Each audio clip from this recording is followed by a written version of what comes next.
آیات بینات مقام ابراہیم، اس میں اللہ تعالیٰ کے بہت بڑی بڑی نشانیاں ہیں، جن میں سے بڑا مقام ابراہیم ہے، وہ بڑی نشانی ہے جناب. وہاں ابھی بھی یہ وہ جو آپ کو یلو کلر کی عمارت مقام ابراہیم کی نظر آتی ہے نا، اس کے اندر ایک پتھر ہے جس میں حضرت ابراہیم علیہ السلام کے پاؤں کے نشان ہیں، اور وہ پتھر تعمیر کعبہ کے دوران خود بخود بڑا ہو جاتا تھا.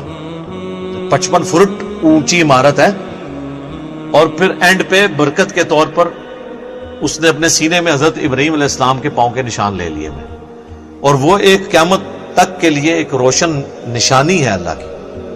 اس کے اندر کی تصویریں بھی اویلیبل ہیں، پتھر کے اندر، وہ مٹی کا تو نہیں پتھر ہے، پتھر میں انبیاء کے پاؤں کا نشان آنا یہ معجزہ ہے، ورنہ پتھر میں تو نشان نہیں بنتا جب تک خود کھودا نہ جائے. تو وہ پتھر موم ہو گیا ان کے لیے، جیسا قرآن میں آتا ہے کہ ہم نے لوہا نرم کر دیا تھا داؤد کے ہاتھ میں، وہ زرہ بناتے تھے. داؤد علیہ السلام کو لوہے کی زرہ بنانے کے لیے کوئی انگیٹھی نہیں چلانی پڑتی تھی، وہ آٹے کی طرح گوندھ لیتے تھے اس کو. جناب اللہ کے کام ہے نا، اللہ جس کے لیے نرم کر دے. وَمَن دَخَلَهُ كَانَ آمِنًا، جو کعبے میں داخل ہو گیا وہ امن والا ہو گیا. اور یہ اتنا بڑا یونیورسل ٹروتھ ہے کہ مشرکین عرب بھی اگر اپنے باپ کا قاتل بھی کعبے کے اندر دیکھ لیتے تھے نا، اس سے بدلہ نہیں لیتے تھے. وہ کہتے تھے یہاں تلوار اٹھانا منع ہے، اس چیز کو اسٹرکٹلی فالو کرتے تھے.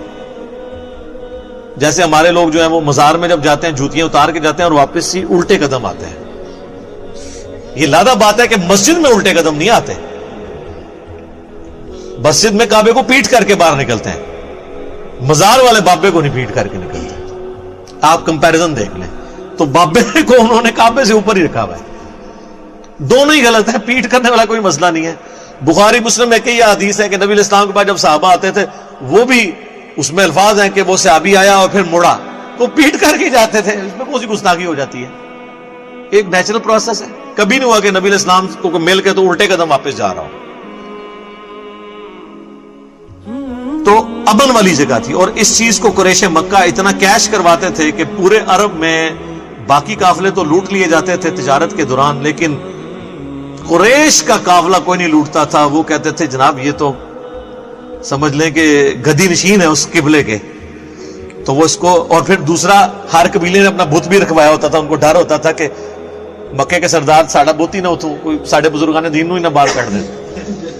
تو وہ اس لیے پھر اللہ نے اس کا احسان جتایا، لِإِيلَافِ قُرَيْشٍ إِيلَافِهِمْ رِحْلَةَ الشِّتَاءِ وَالصَّيْفِ فَلْيَعْبُدُوا رَبَّ هَذَا الْبَيْتِ. اور اس گھر کا صدقہ کھا رہے ہو تو اس گھر کے مالک کی عبادت بھی تو کرو نا، اس کو بتوں سے پاک کرو. اللہ نے اس کی وجہ سے تمہارے سردیوں کا اور گرمیوں کا سفر آسان کر دیا، نہ تمہارا قافلہ کوئی لوٹتا ہے، نہ تمہارے ساتھ کوئی مس بیہیو کرتا ہے. یہ ساری برکتیں تم اسی سے تو حاصل کر رہے ہو.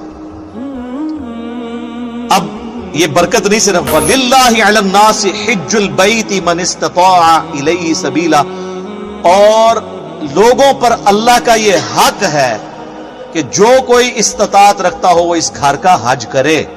وَمَنْ كَفَرَ، اور جو کفر کی روش اختیار کرے گا فَإِنَّ اللَّهَ غَنِيٌّ عَنِ الْعَالَمِينَ، تو اللہ تعالیٰ یاد رکھو تمام جہان والوں سے بے پرواہ ہے. اس سے کوئی ٹینشن نہیں ہے کہ کوئی حج کرنے آیا ہے نہیں آیا، کوئی نماز پڑھ رہا ہے نہیں پڑھ رہا، اس کا کوئی لینا دینا نہیں اس کے ساتھ. یہ جو کچھ کرنا ہے تم نے اپنے لیے کرنا ہے. یہ آیت اس بات کا ثبوت ہے کہ اگر کوئی شخص استطاعت کے باوجود حج نہیں کرتا وہ کفر کر رہا ہے. دیکھیں نا الفاظ ہیں کہ جس کی استطاعت ہے وہ اللہ کے گھر کا حج کرے. وَمَنْ كَفَرَ، اور جو کفر کرتا ہے، کفر ناشکری کے معنوں میں بھی ہے، شریعت توڑنے کے معنوں. ویسے اسے سپورٹیو ایک حدیث ہے، وہ ضعیف ہے، جامعہ ترمذی میں، کہ جس کے پاس استطاعت ہو اور وہ حج کے لیے نہ آئے تو نبی علیہ السلام فرمایا میری طرف سے چاہے یہودی ہو کے مرے چاہے وہ نصرانی ہو کے مرے، مجھے کوئی پرواہ نہیں ہے. وہ حدیث اصول محدثین پہ ضعیف ہے جامعہ ترمذی کی، لیکن اس آیت کی وجہ سے سپورٹیو ہو جاتی ہے. یہ آیت تو بڑی چیز ہے نا کہ جس کے پاس استطاعت ہے وہ حج کرے، اور جو بے پرواہی کی روش اختیار کرے گا، حج نہیں کرے گا، اللہ تعالیٰ پھر بے پرواہ ہے اس سے. استطاعت یہ ہے کہ آپ کے پاس اتنا خرچہ ہو کہ آپ حج کے لیے جا سکیں اور پیچھے اتنا دے جائیں کہ وہ اتنا عرصہ کے لیے گزارا کر لیں اور پھر آپ واپس آ جائیں. اب بعض لوگ کہتے ہیں جناب میں پہلے یہ کر لوں، میں وہ کر لوں، میں وہ کر لوں، پھر اینڈ پہ حج کروں گا. اینڈ بچے گا کچھ کرے گا نا تو حج. اس طرح تو کسی پہ بھی حج نہیں فرض ہوگا.